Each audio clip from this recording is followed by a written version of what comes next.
Okay, for this, because ever since I was a kid, you know, like I said, I don't know what Emilia Clarke was doing in her life.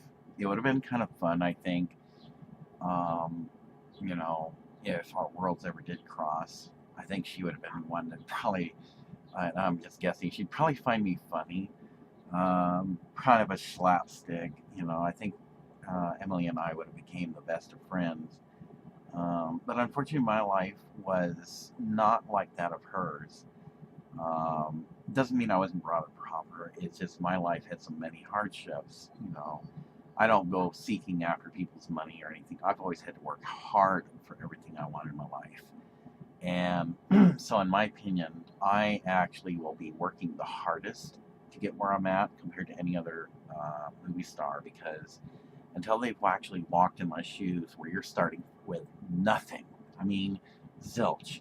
You will need the money to get somewhere in life. You have to go get a job, work hard at it, save up, and you're paying out of your own pocket. You don't have the family who's wealthy, is going to help you get into things, what have you. So technically, I'll be the one who has worked the hardest to get where I'm at. But I didn't have the motivation. There's the key thing. I've seen many good actors. There's Arnold Schwarzenegger, there's Matt Damon. Um, we all remember the Aliens series with Sigourney Weaver. Um, there's just many actors and actresses I've seen out there. Brad Pitt and his wife Jolie. Um, and so I have respect for it. They had probably easier time of it than I did. They didn't have to start penniless and build from the ground up. So, you know, the impact that Emily had in my life when I got to 64, it's just like I said, I have to confess, I fell in love with the character because it's like, it's like a light bulb went out. I can't explain it. It's like maybe the magical powers of the mother dragons reaching through, and it's like I'm the chosen one. I'm to continue her legacy, you know, because obviously it's going to end after Series 8. And it's like her way of saying, but I don't want to end it there. I have so much to do, and you now have a task to do for me. So it's like I have to obey this magical, mysterious, um, fantasy command of the Mother Dragons. And therefore, that's why I got my writing skill. Um, so the question is, what would I do if I, being the human, ended up in her world and I was also the alien in her world because there's no other humans? Well, first off, I had won a challenge when I was a member of the Star Trek fan club about wilderness survival. Obviously, the air is going to be thin, so I have to control my breathing because I'm on a world much bigger than mine. It's not like Earth. There's people that I think like, oh, what the hell? We got knights walking around in armor, and we've already had our dark ages here on Earth. Men, which consider themselves to be normal height, are going to be like 7, maybe at the most 8 feet tall, and I'm only 5'9". So I can almost feel how this one guy, eventually I meet Tyrion Lannister, feels being short, because here I am, this short guy.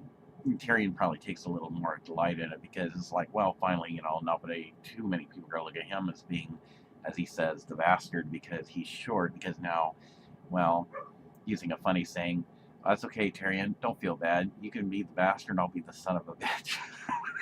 Did I see that? What I was able to do, well, but I guess you could say it'd be a little bit of a humor that we both could laugh at bit. It's like, yeah, I'm the SOB, I'm 5'9", and you're the bastard. You're like shorter than me. So it's like, yes, dude, I still want to buy you a beer, but it's like all good.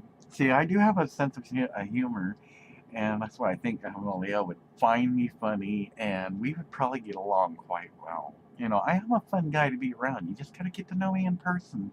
You know, you never know what kind of laughter you might get out of me. And if I make you laugh, then I've achieved something. Now, haven't I, my lady?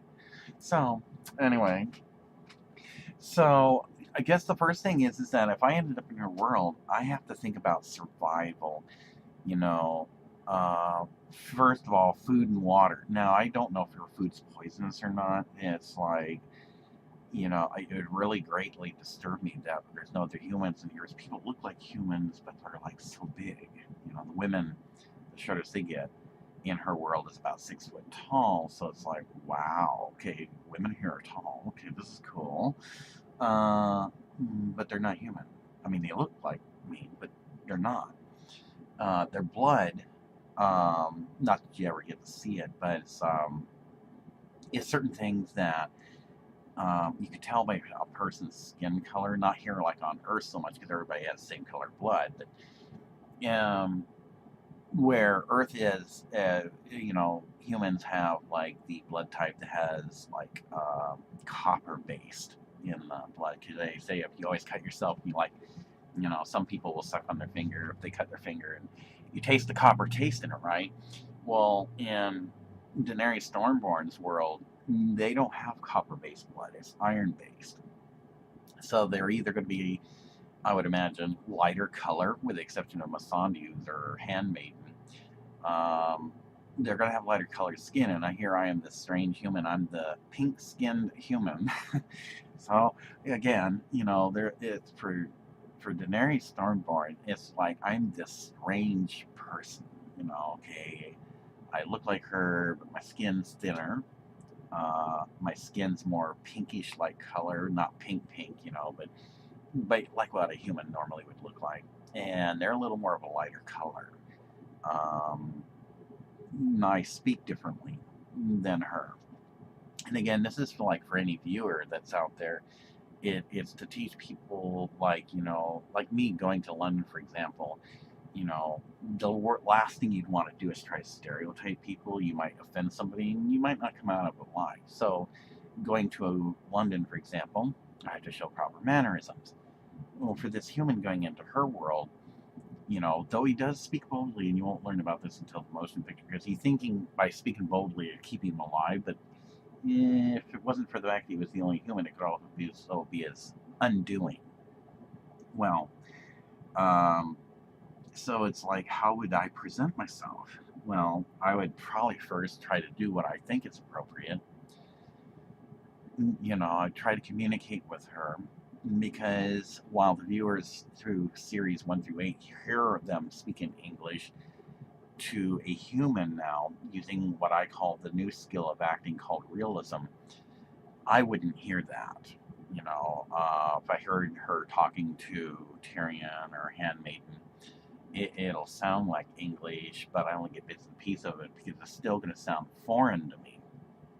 And so they don't know that my world has like many, many different languages. They have like one common language that the Seven Kingdoms understands, but then she also has an even more ancient language called the Valerian language. And the only other people that speak the Valerian language is some savage race called the Dothraki.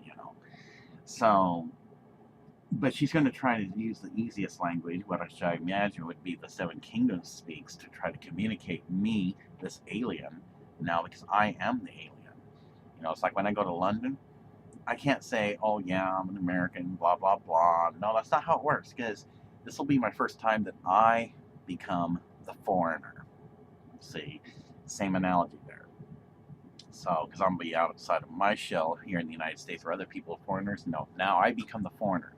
So if I go into her world, I become the alien. Even though I'm human, then they look alien to me, because I can't stereotype, because again, that might not be set off too well, to tell them that. So I have to accept my place. And by doing so, it shows much respect that now I'm this alien in her world. I can't go back. I'm going to probably live and die in her world. But she also takes sincerity upon me. I still have to get used to the idea she treats me like a pet. Not that I don't find it displeasing, because she's very, very sexually attractive. But because I only have 6 senses and she has 12, she senses I do have an attraction for her, but I'm too afraid to tell her this, because you just don't go up to a queen and say, "Oh, hi, sexy babe." She might chop your head off for saying that.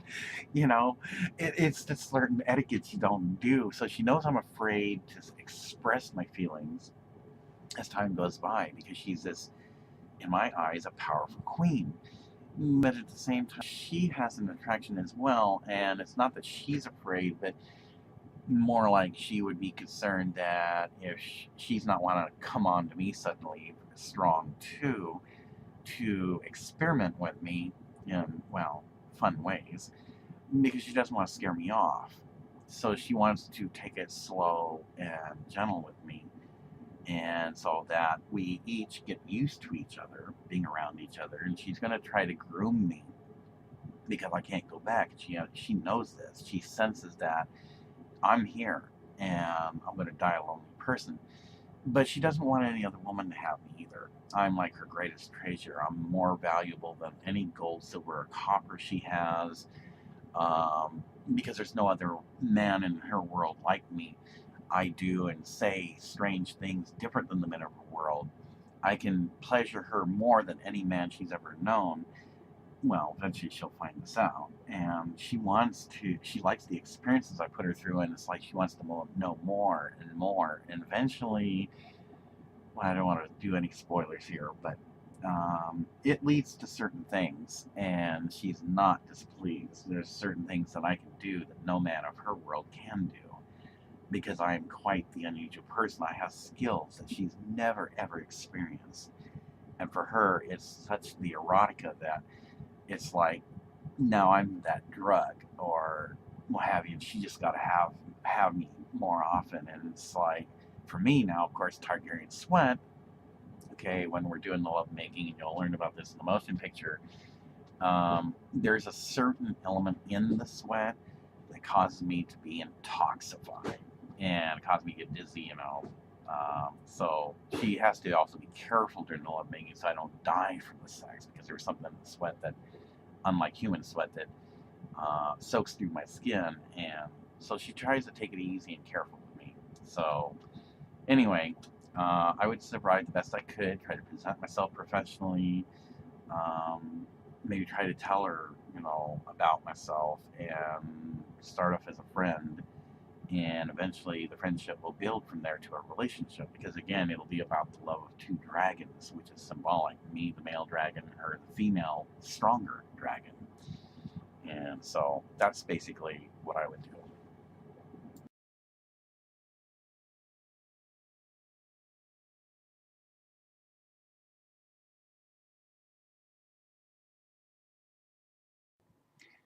In this next episode, episode 9, behold, a legend cometh from another world.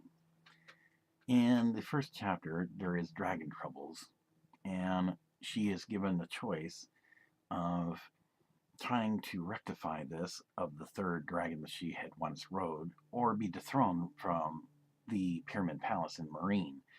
Again, this is not something that she wants to have to go through again. So she has it to where she makes a decree that in order for one to be saved, they have to find ways of providing that which the oldest, bigger dragon seeks. And so it is agreed upon that they will be paid in coin for setting out things that the dragon will enjoy. Thus, the dragon troubles seems to cease, and no more attacks upon people or children are done. Um, Again, this knight, who had enjoyed the sexual pleasures and company of Daenerys, tries to make another attempt for a time of love.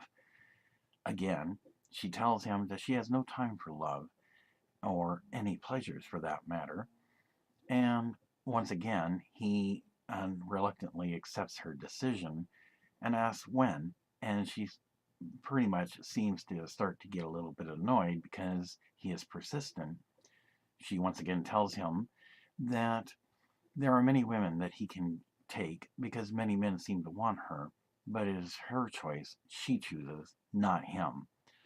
And that he needs to take his flowers elsewhere, find somebody else to please him, because her life is now taking a new direction, by which a visionary has told her of this. He seems to be infatuated with her, or obsessed with her, but does not let this out verbally. He again waits for a later time to maybe try it a third time, because he figures if it keeps up, maybe eventually she'll give in, for she's got to be lonely and must miss the pleasures and company of him and what he can offer her through his big cock. She does not find this, of course, very dignified, and that also turns her off. But she dismisses him and reminds him of his place. So, without making her upset, because this would go against him for his attempt, he pretty much solemnly then takes his leave. The time for suitor or loss of title and the marine throne is then presented to her by certain officials of the palace, because she is to have a husband. They don't know of the prophecy, and for her, it's like now the pressure is on. She has to have a suitor. It's all there is to it.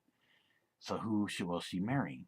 She knows she can't marry someone right away because of the prophecy that was told to her by the palace visionary. but yet the pressure is put on her, and this could also cause her to lose her title and the throne of Marine. So she puts it off to where she will give them a decision later. They accept this and thus release the pressure a little bit, but they will be expecting an answer of who she will choose. She again looks in the sky. Of course, no comments are there now.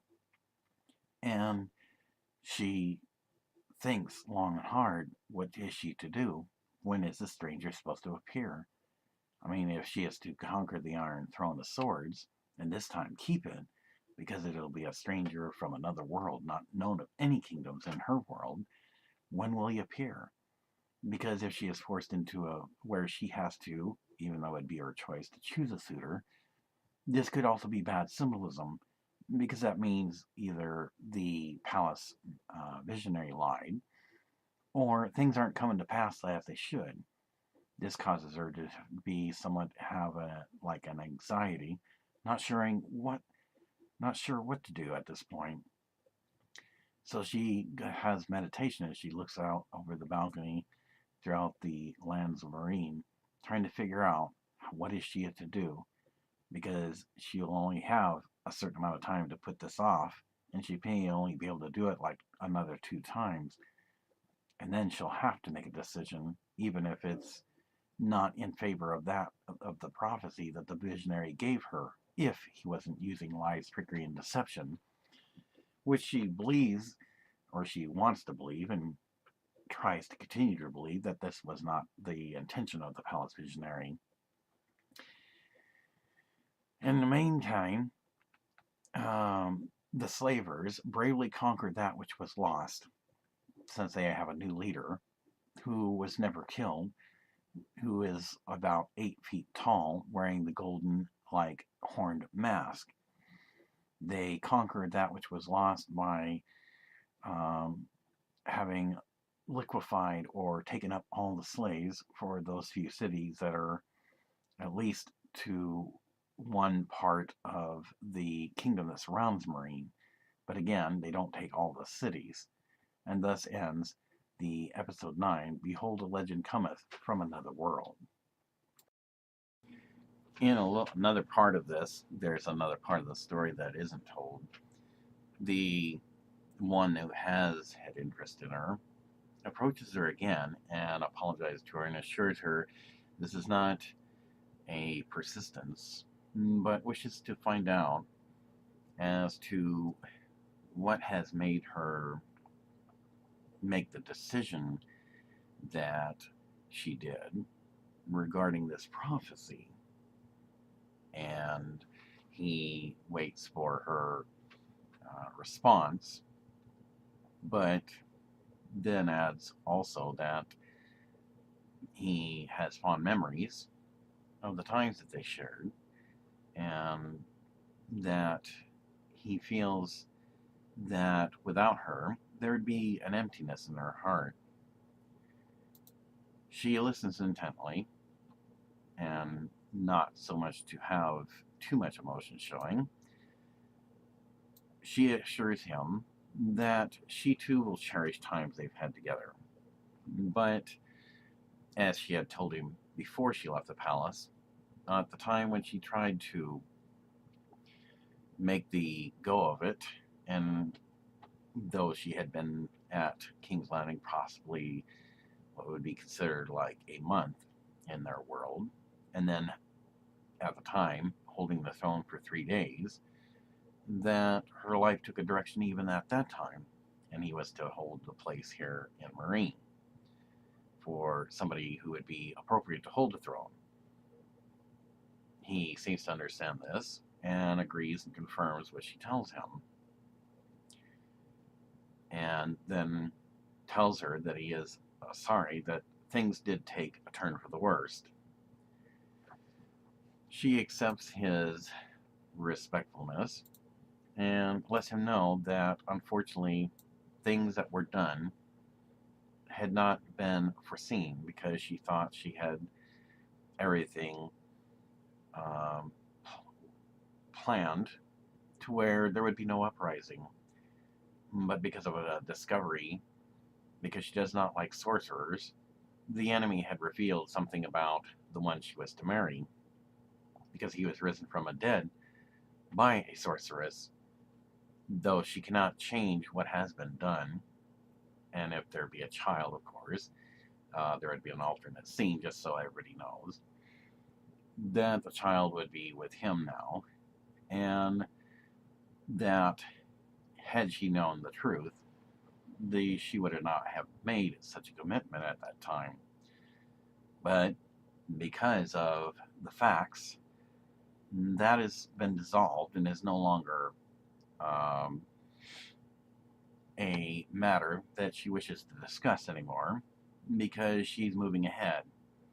Though she may have retreated, and this be the first time she ever had to, she's not one to retreat and stay retreated, because since she is the mother of dragons, crossing her path and doing such treacheries as was done, it's not a matter of if she will go back to the Iron Throne, but when.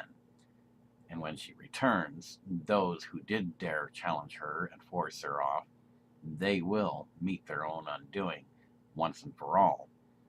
He seems pleased with her decision and seems well delighted. Then what would it take for you to accept, say, one like myself, if I may be permitted to ask?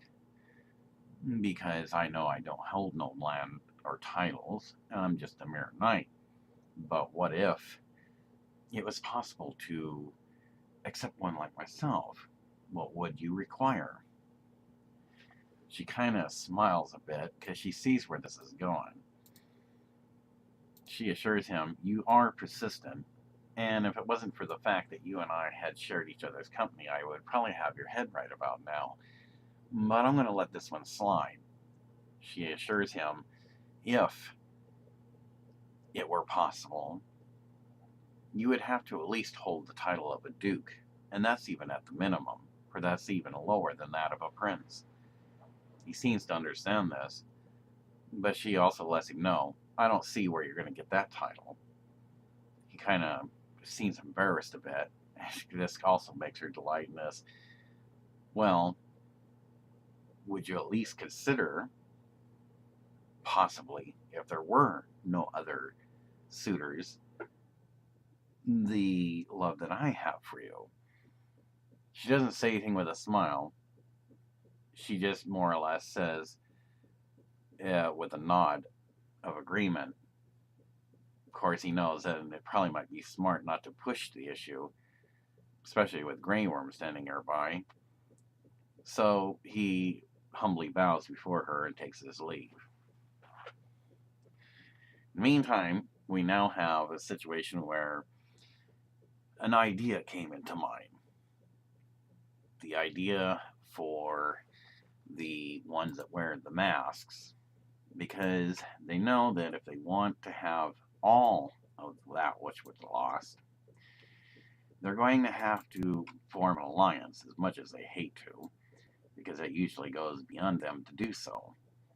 So they decide then to make a contact by paying a visit, by sneaking past Marine, and paying the relative of the House of Lanis a visit.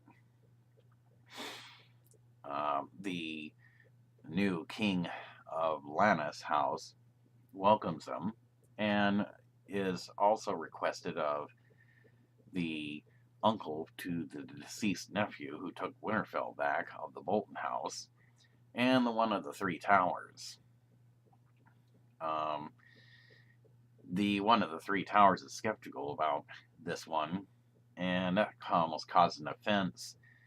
And the leader tells him, "You are weak, and I do not want to discuss with you. You may help, but I have no reason to speak to you, because you are a weak house, much like that of the one who got killed finally, because he was also weak, though he had treacherous ways and killed most of the Stark family." The other one pretty much tries to challenge him by saying, "How dare you?" And this almost causes him to be in a situation that such a challenge would be considered an offense. He could lose his head. But the king, uh, new king of Lanis, who inherited the throne and the crown, basically puts his foot down. Enough of this. This is what she would want. We can start fighting each other. There won't be much of us left. And the Harpy leader agrees. His proposal is to form an alliance. They help him get what he wants, and in turn, he helps them by ridding the world of the Targaryen queen once and for all. Therefore, they get their slaver cities back. It would also be a great benefit to him by working together, because then there would be no possible return or attempt to have the Iron Throne. He thinks about this for the time and seems to agree and likes this. He speaks much wisdom and sense, at least from his understanding.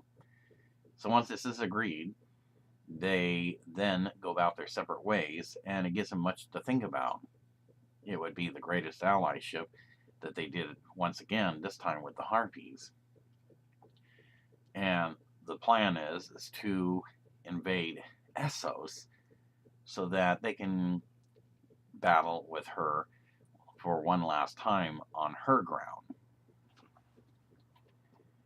Meantime, Littlefinger seems to be doing pretty good, turning coin to make funding while in refuge, doing his trade that he does best. If it's not for brothels, it's doing other business that he is accustomed to.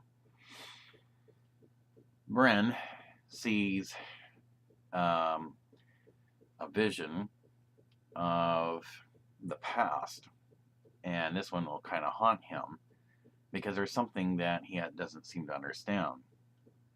The first vision he had long ago was about Jon Snow bleeding in the snow. So how could he be alive? This one keeps him puzzled, and he seems to have a bit of a problem trying to figure this one out. He feels that one day he's going to end up explaining it to someone who is not of the world. Arya does her job, and her job is to protect her sister, because, again, she is supposed to have rightful claim to that of Winterfell's throne. She does practicing of sword skills to keep them well honed and sharp. Sansa, in the meantime, does much study, as that was, for her, it is quite the thing to keep one's self well learned of tactics, and thus to make her a better future queen should the opportunity arise that she should get Winterfell back and sit on the Winterfell throne. This, of course, now is the end of the episode 9, because as the scene closes at nighttime, before it goes into the next episode, a bright light will shine like a shaft. It hits the water, and with much sounding of the water boiling, they do wake up. They go outside, watch, don't say nothing. Then they go back inside and decide to discuss things the next day.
Well, as we start to get to the close of the narration presentations of the Game of Thrones, the missing link, lost pages of time, as we now know, the shaft of light is this, which the human will explain to Daenerys because she'll want to know where it came from.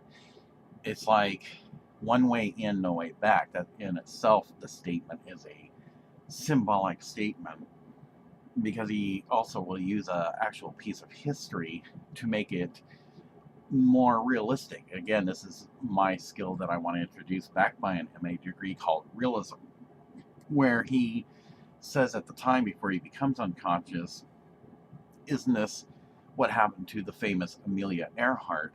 She goes through this Bermuda Triangle and her body was never found.